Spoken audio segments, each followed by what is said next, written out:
Nouvelle aventure sportive sur SOS Docteur TV. Bienvenue de nouveau. Nous évoquons 4 thématiques. D'abord, nous rendons hommage au compatriote togolais, bien sûr, Kofi Amagankwé, décédé en pleine compétition au Nigeria. C'est un para-athlète en canoë.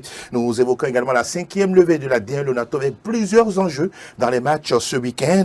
Que dire du tirage au sort de la Coupe du Monde 2026 avec les sélections africaines situées sur le profil de leurs adversaires. Puis nous terminerons bien sûr avec cette polémique FIFA-CAF, qui est bien sûr la FIFA qui autorise les clubs à libérer les joueurs africains seulement 6 jours avant le début de la compétition. Info ou intox, anormal ou normal, on en discute justement dans le Nestan débat dans cette émission. Merci encore une fois d'être des nôtres. Tout de suite, la première fenêtre.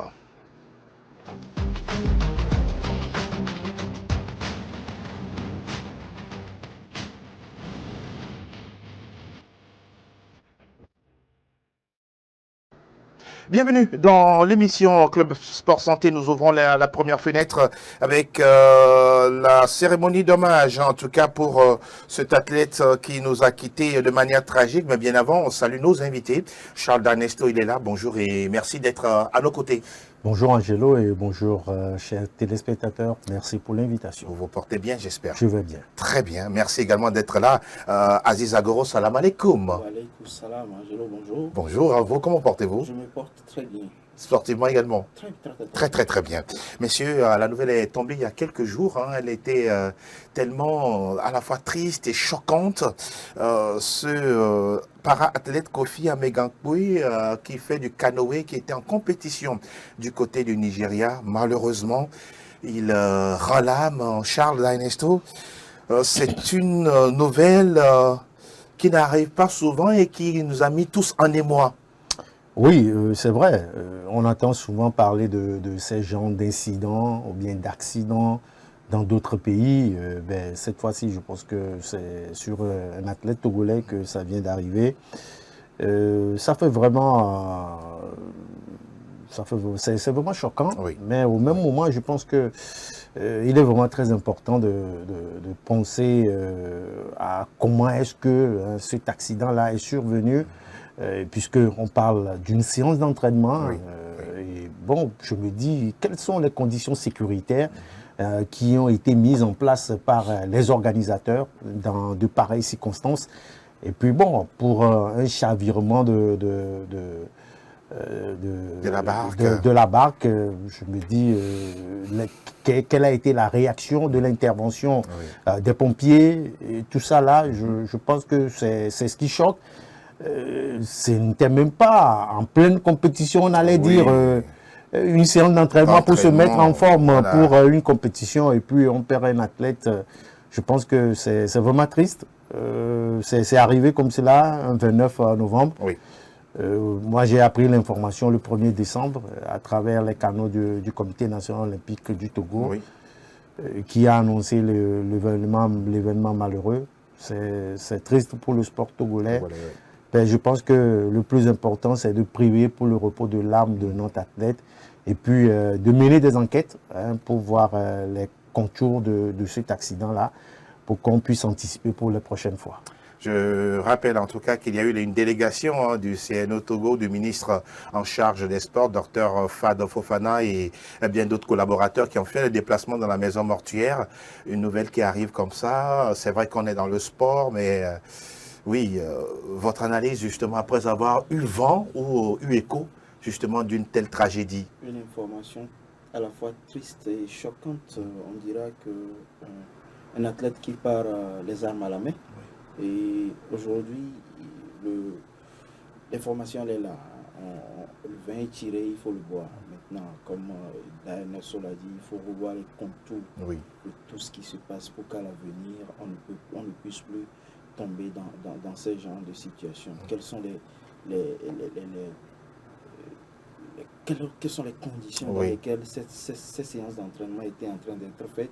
Est-ce qu'il y a eu une faute qui vient de nous, les hommes qui sont autour de l'athlète ou des organisateurs? Tout à fait, il faut tout regarder parce que si vous faites un petit parallèle, entre-temps, il y a eu l'ancien footballeur camerounais Marc Vivien Foué, est parti dans les mêmes conditions, Oui. mais après, vous allez voir qu'il y a beaucoup de ces genres de choses qui ont beaucoup diminué. Tout à fait. Parce qu'on a pris des dispositions, mesures, oui. on a vu des accidents pas possibles, Oui. surtout dans le championnat d'Angleterre. Les premiers soins ont commencé dès l'ambulance dans l'enceinte du stade, Oui. avant qu'on arrive à l'hôpital. Sur le Donc, site je de crois que l'hôpital. prochainement, au niveau des organisateurs, il faut prendre toutes les dispositions nécessaires. C'est vrai, quand le moment arrive, vous ne pouvez pas échapper, mais il faut que les hommes fassent le nécessaire. C'est très important. En tout cas, on ne peut que prier pour le repos de l'âme du para-athlète Kofi Amegakwe, qui nous a quittés justement dans des conditions aussi tragiques. Vraiment beaucoup de courage à la famille biologique et à l'ensemble des acteurs sportifs togolais. On va parler d'autre chose, peut-être un peu plus gai, juste après le jingle Actu National.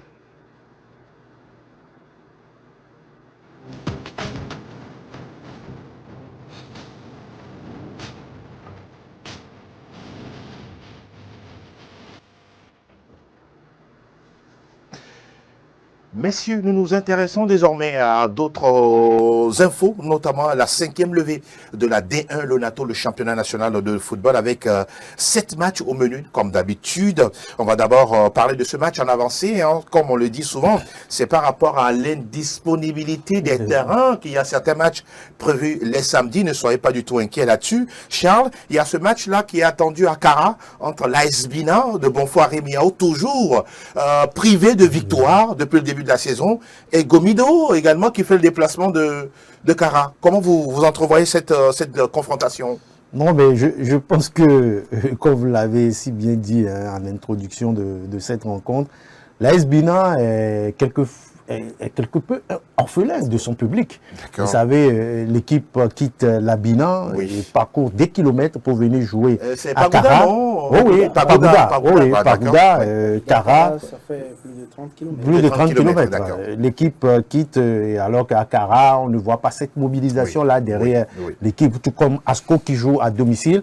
Maintenant, je pense qu'on peut estimer, ou bien on peut entrevoir une victoire de l'AS Bina pour cette rencontre en avancée, dans la mesure où l'équipe a réussi à grapper un point à l'extérieur lors de son dernier match. C'était face à l'AC Barracuda, disons le leader avant cette rencontre. Ben, ça va donner un peu de regain de confiance au niveau des joueurs face à une équipe également de Gomido qui joue bien à l'extérieur qu'à domicile. La preuve, la dernière journée, Gomido a couru derrière le score face à l'AS OTR qui a mené 2 fois au score. Bon, je pense que ce sera un match très intéressant, même si le public va faire défaut, puisque généralement samedi, on ne voit pas assez un grand monde au stade municipal de Kara. Mais ce sera un match très intéressant, mais je le dis, le premier point pris par l'AS Bina peut constituer un déclic pour la suite du championnat pour cette équipe. Vous êtes du même avis que Charles? Je suis d'accord.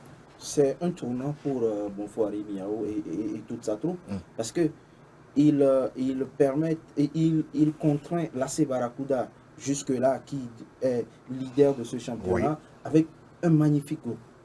Et c'est le premier revers de cette équipe de Barracuda face à l'AS Bina. Ça veut dire quoi? Ça veut dire que la mayonnaise est en train de prendre petit à petit. D'accord. Non, on va jouer face à cette équipe de Gomido également, qui sait très bien voyager. Je crois qu'il y aura de l'électricité dans l'air. Mais à la fin, ça sera une question de l'entraîneur qui sera plus tactique et qui sera plus inspiré, qui partira avec certainement les 3 points. On connaît Bonfoire-Miao, c'est un fait tacticien. En face, c'est Abalo de Serki, qui vraiment a eu la chance de faire depuis 6 ou 7 ans ce championnat. Il sait comment ça se passe avec les différents entraîneurs. Et là, je crois qu'on aura assisté à un beau match avec un maigre public. Mais, vous savez, et Daernesso a dit un truc, je suis d'accord, mais ça fait déjà pratiquement 4 ou 5 ans que l'AS Bina de Pagoda vient jouer à Kara. Et le paradoxe, c'est que quand l'AS Bina s'entraîne à Pagoda, il y a du monde. Mais ce monde-là n'arrive pas à se déplacer sur Kara. 30 km, c'est pas petit. C'est pas petit. Mais ils sont déjà habitués. N'est-ce pas? Ils savent ce qu'ils doivent faire. Je crois que ils ont intérêt à mettre tout en place pour aller chercher les premiers 3 points de ce championnat. Ce qui est clair, Gomido doit se méfier de cette équipe de l'AS Bina entraînée par Bonfoiri Miao. Et puis la dernière fois, c'était Madougou Bassitou qui avait marqué le but contre l'AC Barracuda, un joueur également très intéressant. Messieurs, on aura 6 matchs dimanche, on va y aller 1 à 1. ASCO Unisport. ASCO Unisport, ça vous dit quoi? C'est un match que j'ai vraiment envie de dire que ça sera le choc de cette 5e journée. On se rappelle de ce match ASCO, non, Unisport ASCO l'année passée, 2 buts partout. 2 buts partout. Avec un magnifique but de Fad Akpo. D'accord. Vous savez, franchement, c'est un peu deux équipes avec de très bons jeunes joueurs. D'accord. Du côté de Unisport, oui. Petit à petit, on est en train de revenir dans ce championnat. Mais souvent, on a un nouvel entraîneur. On a l'impression que cette équipe d'Unisport n'aime pas se découvrir. Non, en fait, qu'est-ce que vous en savez? C'est une équipe qui, au niveau de l'orgueil, ils ont un impact sur les autres. C'est-à-dire que petit à petit, quels que soient le problème extrasportif que les joueurs ont, le staff et tout, ils arrivent toujours à surmonter cela et à se dire que c'est vrai, il y a les problèmes, mais il faut rester concentré, il faut aller chercher l'objectif, c'est les 3 points. Maintenant, cette équipe de l'ASCO de Kara qui sort tout récemment d'une victoire face à cette équipe du Dynamique togolais va vouloir réitérer, mais en face, il y aura du répondant. Ça, soyons sûrs, il y aura du répondant, il y aura du beau football, surtout que le public va sortir parce que c'est ASCO à domicile. Donc, on espère que ce soit l'Ivoirien Lambert Amani ou le nouvel entraîneur. On parle de Bataba, ancien de Gomido, de Ange de Ngotchin. Il a fait Foupa de Sotobois et puis Biketi de Bassar avec, comment il s'appelle, Adika Kwami. C'est un ancien pensionnaire de l'INGS. Exactement. Donc, s'il doit se baser sur sa petite expérience et sur le peu qu'il a appris sur les bancs, je crois que tactiquement ça devait pouvoir passer. À défaut de prendre les 3 points, il devait pouvoir revenir à Sokodé avec un petit point.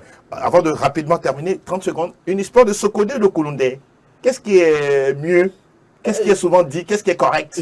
Je crois que c'est Unisport de Kouloundé parce qu'il y a déjà l'appellation Semassi de Sokodé. Ah d'accord. Semassi de Sokodé, Unisport de Kouloundé, c'est un peu... Kouloundé, c'est un quartier. C'est un quartier à Sokodé, un quartier où le football c'est 24 heures sur 24. C'est un peu comme vous dites ASCO de Kara, ASK de Kara, ou bien AS Bina. AS Bina, on ne connaît pas vraiment Pagoda. On pourrait également dire AS Bina de Kara. Mais on préfère dire AS Bina de Pagoda. Très bien. Merci pour la leçon d'histoire et de géographie. Alors, la question que je voudrais vous poser, Charles, c'est par rapport à ASCO. La dernière fois, on a vu Bidé Dipanda, un Camerounais, qui a marqué son tout premier but dans ce championnat-là. Qu'est-ce à dire là-dessus? Non, mais je pense que le championnat aussi permet de révéler des joueurs. Tipanda, je ne savais même pas qu'il était arrivé au niveau d'ASCO de Kara. On a vu Koulibaly aussi, qui a inscrit un but je pense lors de la 2e journée pour ASCO de Kara. Maintenant, ce qui sera intéressant dans cette rencontre-là, il y a Moutalabou Ouattara, il semble qu'il est de retour, qui a quitté ASCO, qui est maintenant à Unisport. Je pense qu'il faut avouer également que l'ASCO de Kara a révélé Ouattara Moutalabou dans le championnat togolais. Maintenant, ayant fait un peu l'Éthiopie, il est revenu au pays. Je pense que ce sera un match très décisif pour lui, où il va vouloir toujours montrer sa force de frappe face à son ancienne équipe. Maintenant, connaissant un peu Unisport, qui sait aussi bien voyager, et ASCO, qui pour le moment ne me convainc pas, surtout à la maison, je me dis ce sera un match où il peut y avoir de la surprise. Cette surprise, ce sera peut-être une victoire à l'extérieur de Unisport, surtout que cette équipe a déjà raté un voyage sur Kara, notamment à Ouelou. Ça fait toujours tache d'huile. Et donc, je me dis, c'est l'occasion, peut-être pour cette équipe d'Unisport, qui est désormais au complet, avec un staff technique, un coach, un adjoint, et puis un très bon attaquant, pour faire la différence. Je pense que ce sera un match très intéressant à suivre. Angelo, Oui. si vous permettez, c'est vrai, oui, c'est vrai. Oui. On récupère Ouattara Moutalabou, on connaît l'envie, l'engagement, la volonté de ce joueur, mais le voyant, je le vois un peu diminuer. Ça, c'est vrai. Je le vois diminuer. Physiquement même. Physiquement, Oui. mentalement, je le vois diminuer. Maintenant, je me pose la question, est-ce qu'il va commencer le match? Il peut être dans un autre rôle. Il aussi. peut être dans un autre rôle, un rôle de peut-être un joker. Pourquoi pas? Pour Voilà. revenir petit à petit, parce que et faire toutes ces aventures-là, mentalement, l'Arabie Saoudite, Oui, l'Éthiopie pendant l'Éthiopie, 2 ans. oui. Aujourd'hui, on se retrouve dans le championnat amateur au Togo. Je crois que ça, c'est difficile pour les joueurs de se Exactement. relancer à ce Exactement. niveau-là. Mais en tant que compétiteur, Oui. comme je le disais, on connaît son envie, sa volonté, tout ce qu'il a en lui. Si jamais il les a toujours, il peut faire mal dans ce match. L'international Ouattara Moutalebou, oui, il a déjà porté plus d'une fois, en tout cas, la tunique jaune des éperviers du Togo. Messieurs, un autre match également aura lieu à Sokodé, dans cette bonbonera, on l'appelle comme ça, puisque c'est un véritable chaudron. C'est Massi qui est en forme hein, en ce début de saison. C'est Massi qui joue contre l'Entente 2. Match piège, où les Sémons vont passer dessus, comme ils l'ont fait face à l'Étoile filante. Ah, Angelo, vous savez, c'est un match très décisif pour les guerriers de Tchaoudjo. Très décisif. Ils ont l'occasion. Est-ce que c'est pas trop lourd? C'est très décisif. Ils ont l'occasion d'aligner une 3e victoire d'affilée. Non, une 4e. Une 4e victoire d'affilée et de prendre une direction. D'accord. Vous voyez la différence. Oui. C'est Parce que c'est très bien pour le moment ce que les guerriers sont en train de faire. Revenir de la 2e division et avoir ces résultats-là avec tous les problèmes qu'on a connus avant le démarrage de ces championnats. Oloufadé partira-t-il ou il va rester et tout. Mais aujourd'hui, on est arrivé à faire table rase de tout cela. Pour le moment, le stade de Sokodé n'est pas rempli comme il y a 5 ans. Il est rempli maintenant à 80-90%. C'est encourageant. Et on voit des supporters prendre des initiatives pour accompagner l'équipe. On n'attend plus forcément les dirigeants pour certaines dépenses et tout. Donc, je crois qu'en temps d'eux également, qui peinent à retrouver ces marques, on a déjà en 5 journées, on a aligné... on a déjà 3 défaites. Hein. 3 défaites et on a aligné 5-11 de départs différents. Donc pour vous, il y a des soucis là-bas. Il y a beaucoup de soucis. Et Oloufadé peut se baser, peut surfer sur ça pour rapidement, avec un certain Urobori Arissou, très en forme, actuel meilleur buteur de ce championnat, pour aller chercher rapidement les 3 points et se démarquer du lot. Pourquoi pas? Parlant de Urobori Arissou, on a l'impression qu'il s'y sent bien. Peut-il continuer sur ses lancers? Je pense que ce sera l'idéal pour ce joueur-là, qu'on connaît déjà dans le championnat togolais. Pour moi, ce qui est intéressant, c'est que pour l'une des rares fois, nos attaquants sont conscients qu'ils doivent aller chercher le but. Et ça vous plaît? Et ça me plaît. C'est-à-dire que désormais, il y a une concurrence entre Urobori Arissou, Emmanuel Ataba et même Faras Chamou qui n'a pas marqué. Mais c'est-à-dire que, il se colle. Il se colle les culottes et ça devient intéressant. Maintenant, Urobori Arissou, je me dis, à domicile, c'est encore une occasion pour lui de prendre le large. Pourquoi pas inscrire un doublé pour être à 7 buts, déjà après 5 journées, mais quand même, face à l'entente de, je vois le promu, c'est Massi de Sokodé, qui finalement a des dents longues pour ce championnat. C'est-à-dire, l'équipe ne déclare pas ses ambitions, mais ça se voit à travers le travail que l'équipe veut rester entre les grands. Oui, la première et la troisième place. La première et la troisième place, et on ne laisse passer aucune chance aux adversaires. Je me dis, face à l'entente 2, ce sera un peu très difficile à l'entente 2 de s'imposer, vu ce que l'équipe traverse. Mongué, l'entraîneur de l'entente 2, a encore un peu de temps pour maîtriser son effectif. Parce que c'est vrai, il était arrivé à plus de mois avant le début du championnat, mais il n'a pas eu le temps de connaître l'environnement, d'abord du football togolais et puis l'environnement de l'entente 2. Et aujourd'hui, avec le championnat, on est en train de remarquer que ça ne va pas. Donc, il lui faudra un peu de temps pour maîtriser son équipe et pourquoi pas chercher la victoire. Avant de parler de FC Espoir ASK, messieurs, je reste toujours avec vous à Charles avant de retrouver Aziz. Entre AS Tambo et Dito, il y aura des buts? Oui, des buts. beaucoup de buts même. Ah oui, beaucoup de buts. Je suis d'accord. Beaucoup de buts parce que déjà, Dito, deux défaites, 2 ou 3. Ouais. 3 défaites d'affilée pour Dito. Ouais. Je pense il y a Unisport. Oui. Après, ça fait deux défaites d'affilée. 2 défaites d'affilée pour Dito, je pense que c'est énorme. Mais comme on le dit souvent, quand vous voyez Dito physiquement, une équipe au top, mais tactiquement, il manque un peu de petites choses. Maintenant, face à Tambo, qui aussi est pratiquement dans le même style que Dito. Effectivement. Tambo, physiquement, c'est bon, parce que face à l'ASK la fois dernière, beaucoup ont reconnu que l'AS Tambo a donné du fil à retordre, du fil à retordre à l'adversaire, qui finalement s'est imposé 2-0. Oui. Mais quand même, je me dis, c'est 2 styles, 2 mêmes styles qui s'affrontent. Tambo, Dito, maintenant, c'est-à-dire soit 2-2 ou bien 3-1, mais qui va gagner, je ne saurais le dire. Je saurais le dire. Comme je vous le disais tout à l'heure, il y aura beaucoup de buts dans ce match. Mais par rapport à la forme physique de Tambo, je reste dubitatif sur la forme physique des joueurs de Agouzé.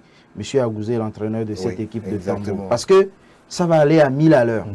Avec les robots rouges, ça va aller à 1000 à l'heure. On va cogner. On ne va pas donner du répit. Dans le bon sens du terme. Dans le bon sens. On va cogner, on ne va pas donner du répit à cette équipe de Tambo. Là où ils pourront exploiter, c'est le côté tactique et technique de cette équipe-là. Parce que sur le plan technique, sur le plan tactique, il manque beaucoup de choses à cette équipe de Dito. Et je le disais la dernière fois, pourquoi ne pas faire épauler un fin tacticien à Kpatumbi Liabé. Oui, vous le dites souvent. Oui. Maintenant, certainement, il y aura des buts. Il y aura des buts. Mais, comme le confrère le dit, qui va gagner? Bon, vous aussi, vous quand on sait également que Tambo Football Club de Dacha n'a pas véritablement de supporters dans la zone, aussi ça reste compliqué. Mais, le dynamique togolais, on dit souvent... c'est quand l'avancée devient dure que les durs avancent. Donc du coup, eux, ils n'ont pas de domicile, ils n'ont pas d'extérieur. Il faut aller jouer, il faut aller chercher forcément des points. Sinon, on risque de se retrouver dans la même situation qu'il y a 2 ans. D'accord. Le match, en tout cas, a lieu au municipal d'Atapamé sous les coups de 15 h. On va rester toujours dans cette 5e levée de la D1 Lonato pour évoquer le match entre Espoir FC du Zio et l'ASK. La dernière fois, Espoir est allé prendre 3 points chez Gbolouissou, ce qui n'arrive pas souvent d'aller battre, en tout cas les requins mâles dans leur territoire ou dans leur océan. Qu'est-ce que vous attendez justement de cette confrontation, Aziz? Ces 3 points-là qui font beaucoup de bien à BNTT Adiakpa et son groupe, parce que je crois qu'il a déjà la pression du public, un public de Tchévier qui est très exigeant. Et maintenant, cette équipe de l'ASK qui doit faire extrêmement attention à Tchévier. Extrêmement attention parce que... Ne pas prendre l'adversaire de haut. Non, pas du tout. Pas du tout. Parce que cette équipe d'espoir de Tchévier, ils ont toujours cette matière. Mais je ne sais pas pourquoi ils n'arrivent pas à quitter d'un point A à un point B. Il y a toujours cet effectif-là. Le blocage est à quel niveau? Je ne sais pas si c'est que l'entraîneur ou bien le staff technique n'a pas véritablement la main pour travailler, mais ils ont un effectif pour aller chercher de très bons résultats, surtout à domicile. Mais en face, cette équipe de l'ASK qui retrouve Antoine Agbetogo, Koulibaly, Abdou Razak, certainement qui certainement seront parmi les 11 rentrants. Il y aura également match du côté du stade Dr Kaolo. Mais à la fin, je crois que l'entraîneur qui sera plus inspiré et pas cela. Un joueur qui marque un doublé, visiblement, il doit se sentir encore en mission. Je parle de Amoudan Aïva. Amoudan Aïva, pardon. Je pense que ce sera un match vraiment très important pour Espoir de Zior. Vous savez, l'équipe était sur une série de défaites et cette victoire à l'extérieur face à Bolesou doit faire du bien. J'ai même appris qu'il y a eu une réunion entre le staff technique et puis les premiers dirigeants et puis entre les joueurs et que certaines équivoques étaient levées par rapport à certains problèmes. Bon, je pense que, on l'a dit, BNTT Adiakpa, il n'a pas pris cette équipe de Espoir à temps. 2 semaines, maintenant il fallait faire avec des anciens, il fallait commenter certaines brèches et puis bon, c'est ce qui était en train d'être fait. Bon, cette victoire à l'extérieur, je pense que ça doit revigorer un groupe. Oui. Maintenant, face à l'ASK l'ASK. qui ne veut rien relâcher. Ah oui, toujours. Ça sent clairement que l'ASK veut défendre son titre de champion. N'est-ce pas? Ah oui, avec des joueurs... bon, l'équipe a cette chance-là d'avoir, en tout cas, on peut dire, les meilleurs du moment. N'est-ce pas? Ils sont là-bas, Jules Aziamale, ils sont nombreux. Amekoudi Dodi, Amekoudi même s'il Dodi, est au crépuscule, l'ancien de Glo, Marius. Marius, il est là. Ben, ils sont... Agiraf Seydou. Mais c'est un effectif très intéressant. Maintenant, le reste, c'est la façon de manager Oui. hein, de Messan Metogoro qui pourra faire la différence. Maintenant, on sait que Ben Tete Adjakpa aussi, c'est un fait technique, un fait tacticien. Ah, ils se connaissent bien. Ils se connaissent bien. Et, ben, à domicile, Espoir va vouloir empocher les 3 points. Oui. Mais au même moment, ASK aussi ne va pas vouloir laisser sa peau à Tchévier. En cas de défaite et le poursuivant qui gagne, on perd le fauteuil du leader. Très rapidement. Très rapidement. Messieurs, il y a un derby, oui, de la capitale au programme dimanche. En tout cas, ce sera du côté... je pense que le match a été délocalisé, non? Au stade de Kégué. À SOTA?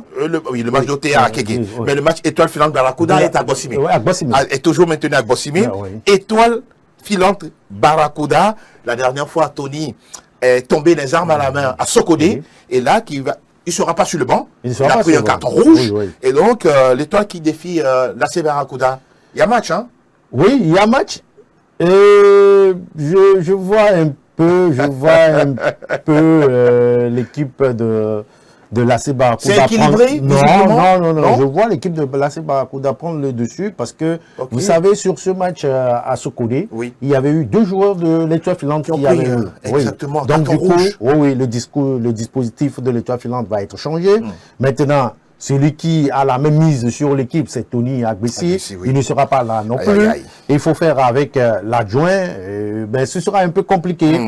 Ce sera en tout cas une première expérience aussi hein, pour cette équipe de l'Étoile Filante là de faire sans son entraîneur. Et mais au même moment, on a une équipe en place de l'AC Barracuda. Maintenant, attention à la complexité Oui. hein, des joueurs qui vont se dire, bon, l'autre équipe est en infériorité parce qu'il y aura 2 titulaires qui ne seront pas là, le coach ne sera pas là. Ben, attention, il ne faudrait pas que ce qui leur est arrivé face à l'AS Binan revienne encore dans cette même... ou bien refasse Les mêmes erreurs. Oui, que les joueurs refassent les mêmes erreurs. Oui. Mais quand même, je vois l'AC Barracuda qui doit sortir vainqueur face à l'Étoile Filante. L'AC Barracuda qui a buté la dernière fois face à l'AS Bina et qui aura envie de pouvoir remonter la pente dans cette compétition. On va terminer le décryptage hein, en passant par ce duel également. On en parlait tout à l'heure, qui a été délocalisé au stade de Kégué. La SOTR qui accueille l'AS Bolwessou. Pour vous, c'est quoi l'enjeu dans cette partie? Pour les percepteurs d'impôts, je crois qu'il est temps. Il est temps de chercher la première victoire de ce championnat. Saison, oui. En face, on a une équipe de Bolwessou qui a été piétinée à domicile par cette équipe de... Est-ce que c'est pas trop fort? Bon, c'est ce qui s'est passé en fait. D'accord. Qui a été piétinée par... Ça fait 2 revers de suite. De suite, oui, à Bolwessou et à Nehor. Ouais. Donc, je crois que comme le public de Tchévier, le public de Kota est vraiment exigeant. Ouais. Donc, ce qui fait que cette équipe de Bolwessou est plus à l'aise à l'extérieur qu'à domicile. Oh là là. On se rappelle de cette victoire-là en début de championnat chez Unisport à Sokodé, exact. 1-0. Donc, je crois que Lomé n'est pas loin d'Anehor. C'est une trentaine de kilomètres. Ouais. Les supporters vont venir. Mais je crois que l'objectif, il doit être ultime. Faire tout pour prendre les 3 points, alors qu'en face, ça ne sera pas difficile. Il y aura de l'électricité dans l'air. Ça va se jouer parce qu'on a 2 bonnes équipes. Oui. Enfin, et au niveau de Bolwessou, on a récupéré Doche Mathieu, on a récupéré Urosama Hakim. On parle également de Roland Amouzou.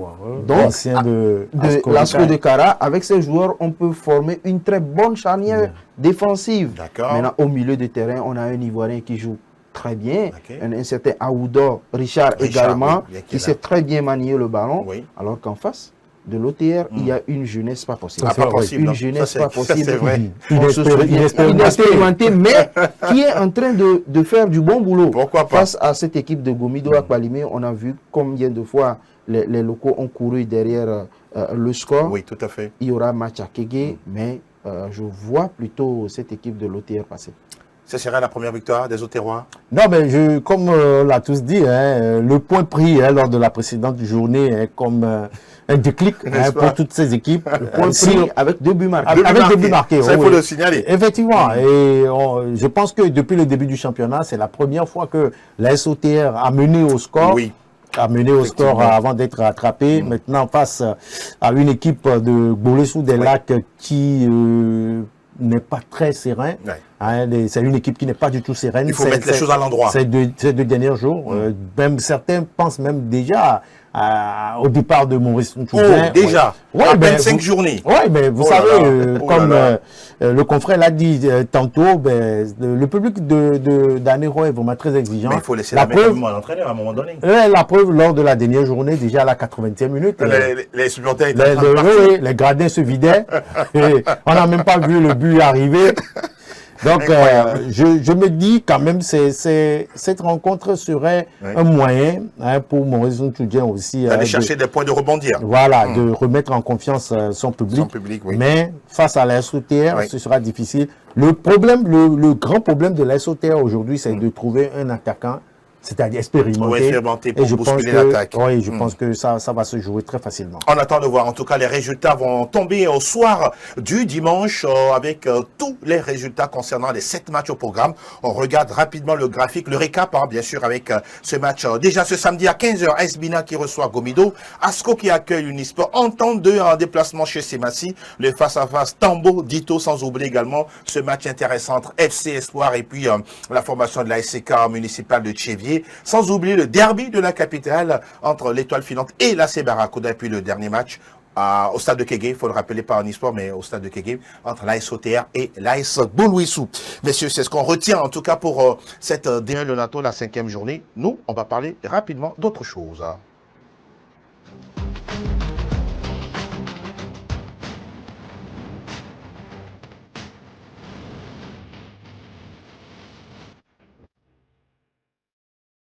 Nous nous intéressons désormais à la Coupe du Monde 2026 avec le tirage au sort qui a été effectué, bien sûr, ce vendredi du côté de Washington. Messieurs, on va s'intéresser aux sélections africaines qui sont désormais situées sur leurs adversaires. On va tout de suite aller sur le groupe A avec, bien sûr, la collaboration de Fernand de l'autre côté pour nous montrer, bien sûr, la configuration au niveau des poules qui ont été constituées pour cette Coupe du Monde pour les sélections africaines. D'abord, avec déjà la poule, ça c'est la poule H-I.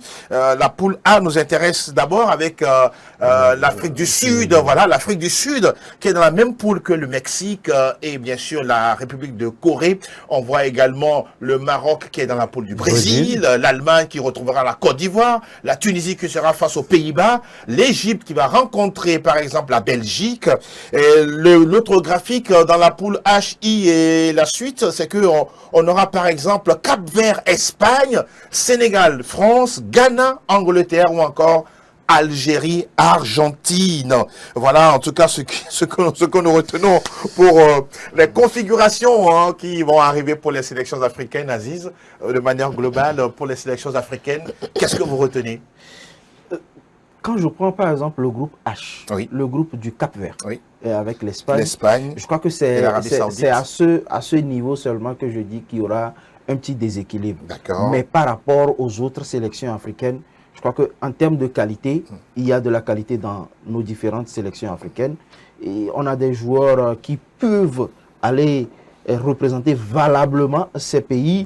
On n'a rien à envier. On n'a rien à envier aux autres sélections de football. Quand vous prenez, c'est comme nous sommes en train de rejouer la cassette de 2002 au niveau du Sénégal qui va jouer une fois encore avec la France, la Côte d'Ivoire qui va jouer l'Allemagne. On sait que du côté de la Mannschaft, ce n'est pas vraiment ça. Mais dans une équipe de Côte d'Ivoire où on a de très bons jeunes joueurs, des joueurs qui ont montré tout ce dont ils sont capables, maintenant, c'est au niveau de la sélection de joueurs que MS Faye aura des problèmes. Sinon, de façon générale, le football sur le plan africain a évolué, tant au niveau des clubs qu'au niveau des sélections africaines.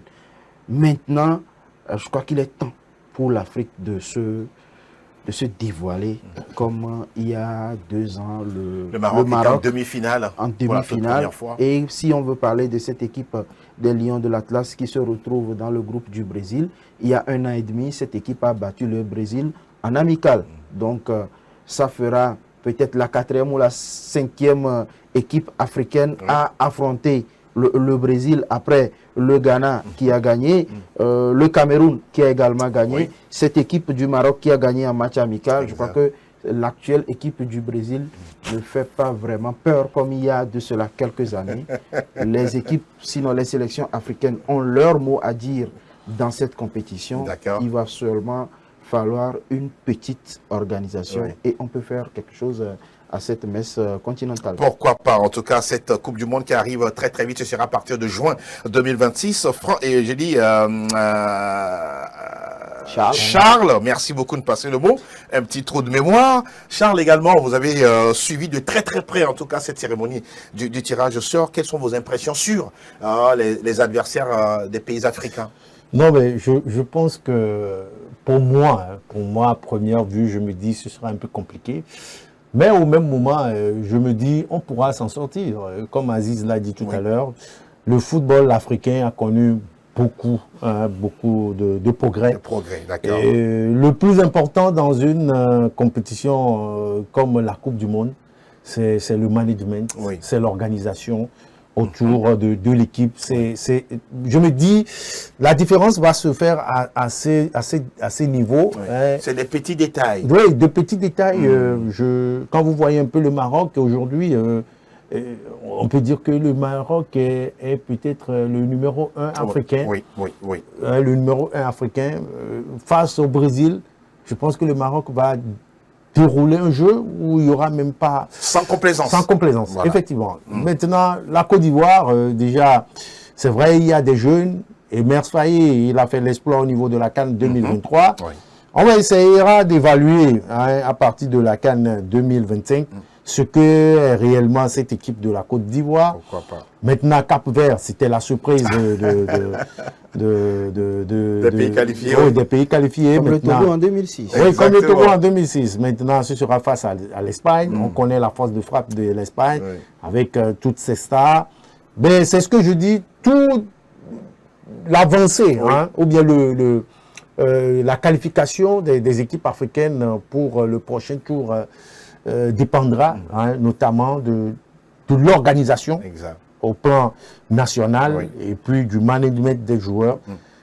Si c'est bien fait, je pense qu'on pourra sortir de... Il y a également la RDC également qui est sur une bonne voie pour se qualifier. Je pense que ce sera une très belle opportunité pour l'Afrique de marquer son passage pourquoi pas dans cette Coupe du Monde là où le nombre a augmenté. Oui. Et ça passera forcément à 10 très très bientôt pour cette Coupe du Monde où l'Afrique n'a jamais, en tout cas pour l'instant, gagné une édition. La seule fois où l'Afrique a pu organiser une Coupe du Monde, c'était en 2010. On espère que les années à venir, bien sûr, le Maroc par exemple pourra récupérer, pourquoi pas, l'organisation, parce qu'ils ont des infrastructures pour. Pourquoi pas, on attend de voir. Mais si on va quitter ce sujet et on va terminer avec un autre sujet également brûlant, en tout cas, c'est la CAN qui démarre. On est aujourd'hui le 6. Ça est dans 15 jours exactement, pour ne pas dire un peu plus de 2 semaines. Le 21 jours. Le 21 décembre, la Coupe d'Afrique des Nations va battre son plein dans le royaume chérifien. Mais ce qui reste sur le tapis, messieurs, on va tout de suite en parler dans l'instant débat, le temps du jingle.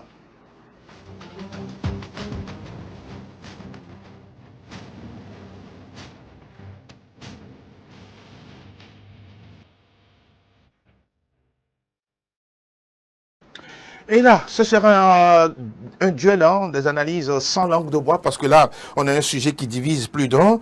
Cette Coupe d'Afrique des Nations, on en parlait tout à l'heure, qui démarre dans exactement 15 jours. Et les joueurs africains qui évoluent en Europe vont être libérés à 1 semaine du début de la compétition, ce qui semble être un scandale d'un côté. Et de l'autre, on se dit, non, c'est normal. Après tout, les clubs paient les joueurs pour ça. On voudrait justement avoir votre analyse sur le sujet, Aziz. Je crois que c'est la goutte d'eau qui déborde le vase. Le fait de vouloir libérer les joueurs à une semaine de la compétition, sinon précisément à la date du 15 décembre, je crois que c'est le moment auquel l'information est donnée qui n'est pas bien. On a parlé tout à l'heure d'organisation, surtout pour les sélections africaines. Vous faites un programme de rassemblement, vous bouquez les hôtels pour vos joueurs. Ça veut dire quoi? Ça veut dire que vous allez booker des chambres d'hôtel pour des joueurs qui ne vont pas venir. Ça, c'est un gaspillage. Ils vont venir, mais ils seront peut-être très en retard. Peut-être c'est à 5 jours du début de la compétition que les différentes sélections vont quitter leur base pour rallier le pays d'organisation. Oui, effectivement. Donc, quand on se prépare, par exemple, dans le cas de la Côte d'Ivoire en Espagne, par exemple, pour allier après le Maroc. Qu'est-ce que la sélection ivoirienne fait? On boucle des hôtels pour tout l'effectif ou bien on boucle les hôtels pour un groupe de personnes. Et là, pour vous, ça pose problème? Ça pose un grand problème. C'est pour ça que je dis que c'est la goutte d'eau qui déborde le vase, parce que la CAF, l'instance fêtière du football africain, a été toujours marginalisée dans les prises de décision. Et je crois qu'il va falloir revoir cela. On a l'impression que c'est une institution qui vient quémander des trucs au niveau de la FIFA. Je crois qu'elle doit être autonome. Elle doit avoir son mot à dire dans les prises de décision. Comme l'UEFA, au niveau de l'Europe, la FIFA n'impose rien à l'UEFA. Et on sait qu'il y a de cela quelques années, ils ont déplacé le déroulement de la CAN à cause du mondial des clubs. Exact. Et il faut rappeler également que ce sont des hommes qui jouent. Ce sont des hommes qui jouent. Il faut un temps de repos, mais on ne tient pas compte de cela. On ne tient pas compte de la santé des joueurs. On tient uniquement compte du fait que le club paye les joueurs. Ça, c'est vrai. Le capitaliste, il ne réfléchit qu'à ça. Il ne pense qu'à ce qu'il est en train de dépenser et il n'attend que un retour sur investissement sur tout ce qu'il a dépensé. Mais je crois qu'il est temps pour la CAF d'être autonome. Il est temps pour les premiers responsables du football africain de s'opposer à certaines décisions de la FIFA, comme celle qui vient de tomber, laisser les joueurs à une semaine du démarrage. Ça ne s'entend pas bien. Ça ne s'entend pas bien, et ce qui veut dire qu'on ne prend pas au sérieux cette compétition qui est une messe continentale pour le football africain. Et cette compétition qui génère beaucoup d'économies, beaucoup de retours sur investissement pour la Confédération africaine de football. Charles D'Ernesto, est-ce aujourd'hui à dire encore une fois que oui, cette CAF-là, elle est impuissante devant la FIFA, elle ne gère pas bien les intérêts des joueurs africains? Ou bien vous avez une autre analyse? Non, mais je pense que l'analyse est bien faite. Hein. Depuis le départ de Feu Issa Hayatou, je pense qu'il y a... on est devenu un jeu de dames. Qu'est-ce que vous voulez dire par là, Charles? Non, ben c'est-à-dire que... On déplace comme on veut. On déplace comme on veut. Avec Hayatou, ce n'était pas faisable? Non, mais ce n'était pas faisable. C'est-à-dire que Hayatou, il s'est imposé depuis disons, tout ce temps. Hein, tout ce temps que Issa Hayatou a fait à la tête de la CAF, on n'a jamais déplacé la compétition. C'était de janvier à février. Exactement. On a été ferme là-dessus. Et je pense qu'à un moment donné, beaucoup n'ont pas compris l'idée ou bien l'idéologie de Issa Hayatou. Et on s'est dit, ok, il est vieux, il a beaucoup fait. Il a été combattu. Et, il a été combattu en interne. Et puis, on l'a fait partie, on l'a amené à Ahmad. C'était juste 4 ans. Lui, c'est-à-dire, il ne faisait pas le poids. Et très rapidement, on l'a ramené, on l'a renvoyé. Et puis, on a amené le docteur Motsepe. Apparemment, avec lui, on dirait que lui, c'est une marionnette. Il ne dirige pas la CAF. Il ne dirige pas la CAF. Finalement, c'est la FIFA qui dirige la CAF. On prend toute l'Afrique comme cela. On déplace l'Afrique vers le continent européen. Demain, on déplace l'Afrique vers le continent américain. Mais quand même, un peu de respect pour l'Afrique. Je pense qu'on est 54 nations. Oui. On pèse énormément. L'Europe ne fait que 55. 55. Mais l'Europe pèse plus que l'Afrique. C'est incroyable. C'est incroyable. C'est-à-dire que le vote de l'Afrique pèse énormément au niveau de la FIFA, mais il n'y a pas ce respect-là pour l'Afrique. À un moment donné, on s'est dit, OK, on va décaler la compétition au mois de juin, sachant pertinemment qu'au mois de juin, c'est la saison pluvieuse en Afrique. On a connu le cas en Côte d'Ivoire. Voilà, on a essayé, ça n'a pas marché. Après, on a voulu passer à 4 ans.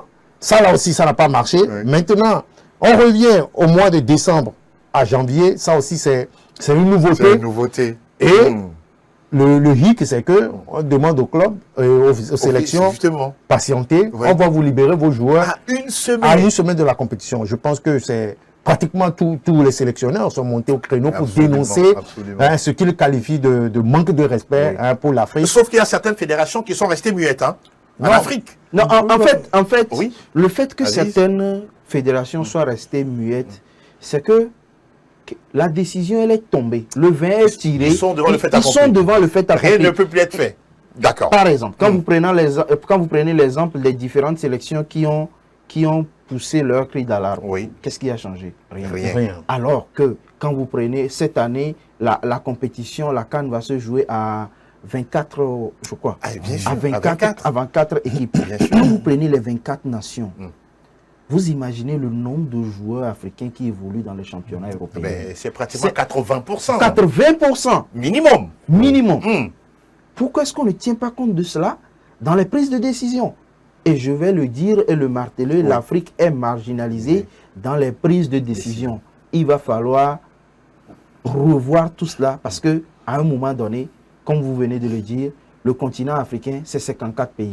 L'Europe, c'est 55. Et on ne peut pas dire que l'Europe fait le poids plus que le continent africain. Exactement. En plus, on parle de la compétition phare de notre continent. Après la Coupe du Monde, les Jeux Olympiques, c'est la CAN. C'est la Coupe d'Afrique des Nations. Même si elle occupe la 3e place sur le plan africain, c'est la première compétition. Absolument.